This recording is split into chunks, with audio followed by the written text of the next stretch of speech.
মাশাল্লাহ, কি সুন্দর বৃষ্টি পড়ছে সকাল থেকে, ঝুম বৃষ্টি দেখতে খুবই ভালো লাগছে। মনটা না একদম ভালো হয়ে গিয়েছে সকাল সকাল এরকম বৃষ্টি দেখে। পরিবেশটা একদম ঠান্ডা।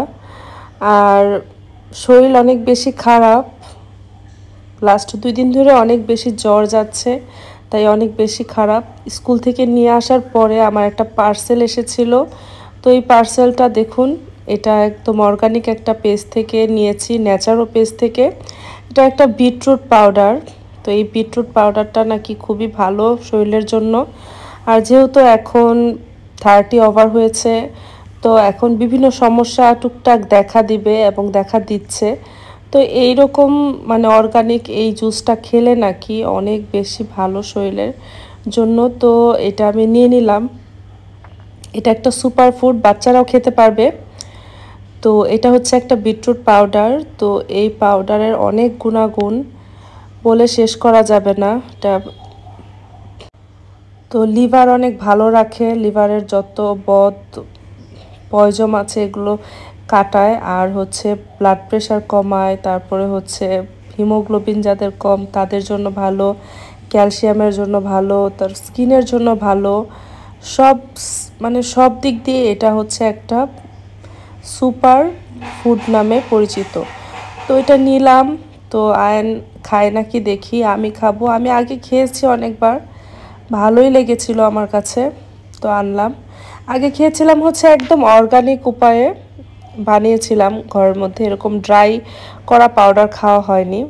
তো দেখি, মানে অর্গানিক হলে কিন্তু বোঝাই যায়, ড্রাই হলেও গুলানোর পরে কিন্তু বোঝা যায়। তো আমি এখন 1 চামচ গুলাবো। তো গুলিয়ে আয়ানকে দিব 1 গ্লাস, আমি খাবো 1 গ্লাস। তো আয়ানের জন্য আমি 1 চামচ সাথে চিনি অ্যাড করে দিচ্ছি সাথে। তো চিনি অ্যাড করার জন্য মানে ড্রিঙ্কসটা একটু ভালো লাগবে খেতে। তো এই যে 1 চামচ নিয়ে মিশিয়ে নিলাম, একদম লাল টকটকে, একদম কি বলবো, একদম অর্গানিক যে খাওয়ার সাথে সাথেই বুঝেছি আমি। তো আয়ানের জন্য নিয়ে এসেছি। আয়ান তো একদম খেতে চাচ্ছে না, ও ভালো কোনো জিনিসই খেতে চায় না যেটা ভালো হেলথের জন্য। এই জিনিসগুলো একদমই খেতে চায় না। যত ধরনের বাজে খাবারগুলো আছে এগুলো হচ্ছে বাচ্চাদের এখনকার খুব প্রিয়। তো একবার বৃষ্টি আসছে, একবার হচ্ছে রোদ উঠছে, এরকম একটা ওয়েদার হয়ে যাচ্ছে দুপুর থেকে। তো আবার ঝুম বৃষ্টি নেমেছে। বিকালবেলা তো মানে বৃষ্টি এত, ঝড় বৃষ্টি হচ্ছে কি বলবো। বাসা একদম জানালা খোলাই যাচ্ছিল না, একদম বাতাসে সব কিছু উড়িয়ে নিয়ে যাচ্ছিল। যত কাপড় চাপড় ছিল বারান্দায় সব কিছু নিয়ে এসেছি। তো এই বিকালবেলায় ঠান্ডা ঠান্ডা ওয়েদারে বৃষ্টি পড়ছে যেহেতু চিন্তা করলাম বাসায় যেহেতু বাদাম আছে কাঁচা, এগুলো ভাজা যাক। তো গরম গরম ভাজা বাদাম খেলে বৃষ্টির মধ্যে খুব ভালো লাগবে। তো বাদাম ভাজি করব এখন আমি। আমি ফার্স্টে কড়াইটা বসিয়ে কড়াই কিছুক্ষণ অনেক মানে ভালো করে গরম করে নিয়েছি। আর এখন বাদাম ঢেলে অল্প আছে বাদামগুলো ভাজবো কিছুক্ষণ। তো আমার কথা শুনে বুঝতে পারছেন আমার কণ্ঠের কি অবস্থা, ঠান্ডা যে প্রচণ্ড পরিমাণে লেগেছে, বুঝতেই পারছেন। তো এই ঝড় বৃষ্টিতে আবার চলে গেছে হচ্ছে কারেন্ট। আর দুনিয়াটা একদম অন্ধকার করে নিয়ে আসছে, মনে হচ্ছে রাত হয়ে যাবে, অথচ এখন 3:30 বাজে। তো বাদাম চুলার মধ্যে বসিয়ে আমি আবার এসে বৃষ্টি এনজয় করছি, বারান্দায় ঠান্ডা বাতাস ভালো লাগছে। আমার আমার যেহেতু অনেক বেশি জ্বর, প্রচণ্ড ঘামছিলাম আর গরমে, তাই বারবার বারান্দায় চলে যাচ্ছিলাম। আর লাস্ট 2 দিন ধরে খালা আসে না, তো আজকে এসে ঘর সব মুছছিল। কত দেরিতে যে এসেছে, এই দেখুন দুনিয়াটা কীরকম অন্ধকার হয়ে আসছে। তো আমি এই দিক দিয়ে আবার একটু পরপর এসে বাদাম নাড়া দিচ্ছি আর দেখছিলাম যে হয়েছে নাকি। কারণ গত দিনে আমি বাদাম ভাজতে গিয়ে সবগুলো বাদাম পুড়ে ফেলেছিলাম। তো আজকে বাদাম পুড়বো না, চিন্তা করছি বারবার নাড়া দিব।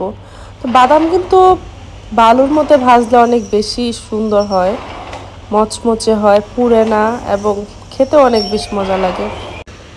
বাদামগুলো ভাজা হয়ে গেছে, আমি এখন এইভাবেই রেখে দিব ঠান্ডা হওয়ার আগ পর্যন্ত।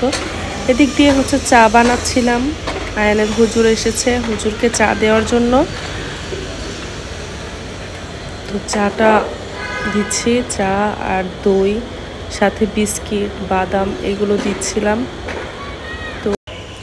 তো জ্বরের মধ্যে আয়নার আব্বু ফোন করে বলল যে আনারসটা খাও, আনারস খেলে জ্বরে খুব ভালো লাগবে। তো আনারসটা নিয়ে এসেছি, এখন কাটবো। তো আনারস কিন্তু আমার বেশি একটা, তো আমার জ্বরের জন্য কিছুই রান্না করতে পারিনি দেখে আয়নার আব্বু কাচ্চি খান থেকে 2 প্যাকেট কাচ্চি নিয়ে এসেছে। তো আয়ান তো খুব মহা খুশি, কাচ্চি তো দেখে তার আর কিছু লাগে না। তো ও তো কাচ্চি বিরিয়ানি নিয়ে ফটাফট টিভি দেখবে আর খাবে। তো এই ছেলেটা হচ্ছে একটা বিরিয়ানি লাভার।